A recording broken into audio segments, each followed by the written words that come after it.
नमस्कार दोस्तों, स्वागत है आपका हमारे channel target for IAS MPPSC with के। आज है काफी अधिक इंपॉर्टेंट हमारा करंट अफेयर, क्योंकि है 4 अप्रैल 2023 और मध्य प्रदेश के 4 अप्रैल 2023 के इस करंट अफेयर में आप सभी लोगों का बहुत बहुत स्वागत है।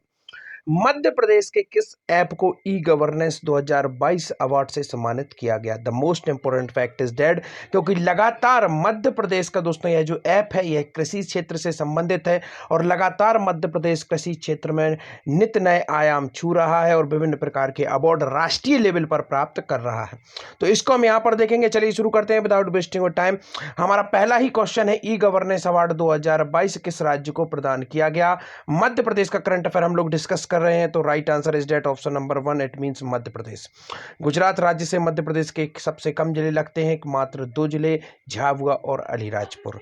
इसके साथ ही साथ आपको याद रखना है, मध्य प्रदेश में महाराष्ट्र से भी सीमा लगती है, झारखंड से सीमा नहीं बनाता है, तो इस फैक्ट को भी आपको याद रखना है।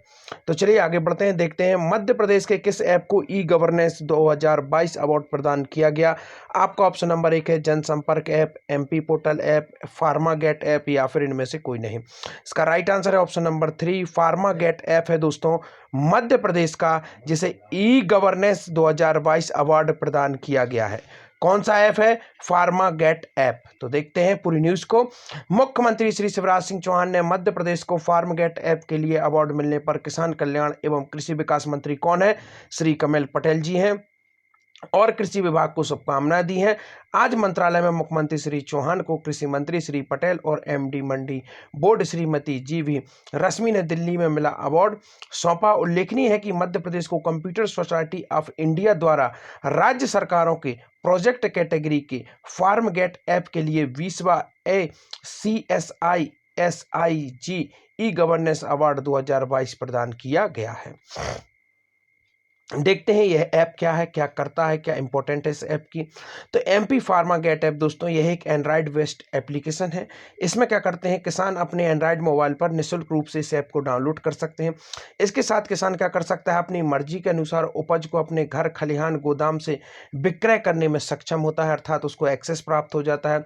किसानों को अपनी उपज मंडी में लाकर विक्रय करने के साथ साथ अपने घर बैठे अपनी उपज अपने दाम पर विक्रय की आज़ादी मिलती है।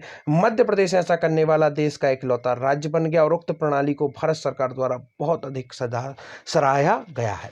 यहाँ पर कृषि क्षेत्र से संबंधित कुछ इंपोर्टेंट फैक्ट बता देता हूँ, जो कि अभी हाल ही में घटित हुए हैं। सबसे पहला, लगातार 5 बार कृषि कर्मण अवार्ड मध्य प्रदेश को मिल चुका है। साथ ही साथ गेहूं उपार्जन में नंबर 1 रहा है हमारा मध्य प्रदेश, टॉप पर है। तो इस फैक्ट को आपको याद रखना है। सरकारी गेहूं खरीद के मामले में भी नंबर 1 रहा है।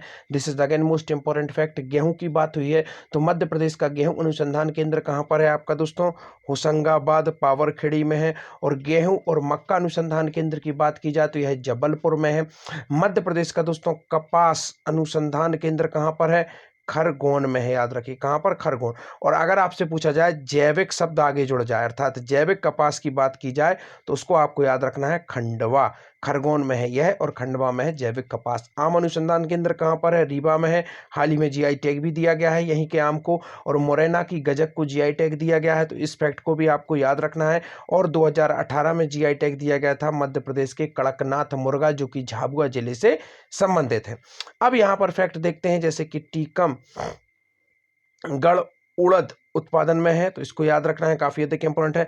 हम राष्ट्रीय सूखा अनुसंधान केंद्र, दलहन अनुसंधान केंद्र और ट्रैक्टर अनुसंधान केंद्र तीनों के तीनों कहाँ पर स्थित हैं? सीहोर में स्थित हैं। हाल ही में सीहोर का एक शहर है जिसका नाम भी परिवर्तित कर दिया गया है, उसको मैं कल पूरी डिटेल जैसे ही आएगी उसको भी मैं डिस्कस करा दूंगा, काफी अधिक इंपॉर्टेंट है। इसके साथ ही साथ आपको याद रखना है दोस्तों,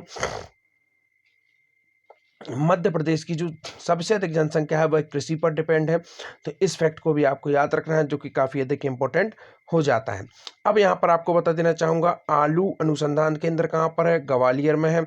आपका चावल अनुसंधान केंद्र कहाँ पर है? बड़वानी में है। तो इन सभी फैक्ट्स को आपको याद रखना है, जो कि मोस्ट इंपॉर्टेंट हो जाते हैं। मध्य प्रदेश में जैविक कृषि की इकाई जहाँ बढ़ जाए उसको आपको इंदौर से लिंक कर देना है, और ओनली पूछे जैविक कृषि जो आपका संयंत्र है वो कहाँ पर है, पूरा का पूरा इसका जो अनुसंधान केंद्र है तो वह जबलपुर में है। तो इस फैक्ट को भी आपको याद रखना है। तो चलिए आगे बढ़ते हैं।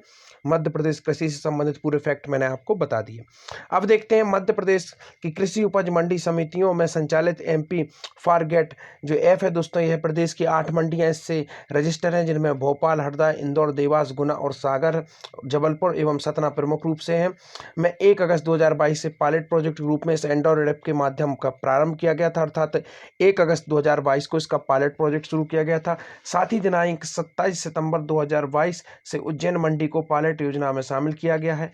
एमपी फार्मगेट ऐप का मध्य प्रदेश की समस्त 259 कृषि उपज मंडी समितियों में संचालन किया जा रहा है, अर्थात अब इसे पूरी की पूरी जितनी भी मध्य प्रदेश की कृषि उपज मंडी है, अर्थात 259 कृषि उपज मंडी, इनमें इसका संचालन किया जा रहा है। अब देखते हैं नेक्स्ट क्वेश्चन। पुस्तक जनजातीय युद्ध स्वाभिमान और स्वाधीनता का संघर्ष का विमोचन किसके द्वारा किया गया? ऑप्शन नंबर 1 है मुख्यमंत्री, राज्यपाल, प्रधानमंत्री या फिर इनमें से कोई नहीं। इसका राइट आंसर है मुख्यमंत्री। हाल ही में प्रधानमंत्री श्री मोदी जी ने मध्य प्रदेश का दौरा किया था, वंदे भारत एक्सप्रेस का उद्घाटन किया था, भोपाल में इसका उद्घाटन किया गया था रानी कमलापति रेलवे स्टेशन से। हाल ही में इसका नाम भी परिवर्तित कर दिया गया है, रानी कमलापति इसका नया नाम है। इसके साथ ही साथ आपको याद रखना है प्रधानमंत्री श्री मोदी जी ने एक और बार दौरा किया था 17 सितंबर को, जब उन्होंने कूनो श्योपुर में 8 नामीबिया से लाए गए चीतों को छोड़ा गया था, जो कि हाल ही में चर्चा में है, क्योंकि यह अपना जो बफर जोन है उसको छोड़कर काफी बार गांवों में देखे गए हैं। आपने लगातार 2-4 दिन आपने देखा होगा अगर समाचार पत्रों के माध्यम से, तो यह काफी चर्चा में भी है। तो आगे बढ़ते हैं। मुख्यमंत्री श्री शिवराज सिंह चौहान ने जनजातीय क्रांति वीरों पर केंद्रित पुस्तक जनजातीय योद्धा स्वाभिमान और स्वाधीनता का संघर्ष का विमोचन किया। स्वाधीनता और राष्ट्र संस्कृति की रक्षा के लिए विविध कालखंडों में जनजातीय योद्धाओं के पराक्रम पर केंद्रित है यह पुस्तक। और इसमें क्या किया गया दोस्तों, प्रदेश सहित अन्य राज्यों के 75 जनजातीय नायकों का क्या किया गया है, विवरण किया गया है। आज के आपके क्वेश्चन है, वंदे भारत एक्सप्रेस ट्रेन का शुभारंभ मध्य प्रदेश के किस शहर से किया गया और लाडली बहना योजना में अब तक कितने फॉर्म भरे गए हैं? काफी अधिक इंपॉर्टेंट है दोस्तों। I hope you will definitely give answer. Thank you so much watching this video. My humble request again for all who is watching this video, please link below description, you can go join my telegram channel, that will beneficial for you. Thank you so much.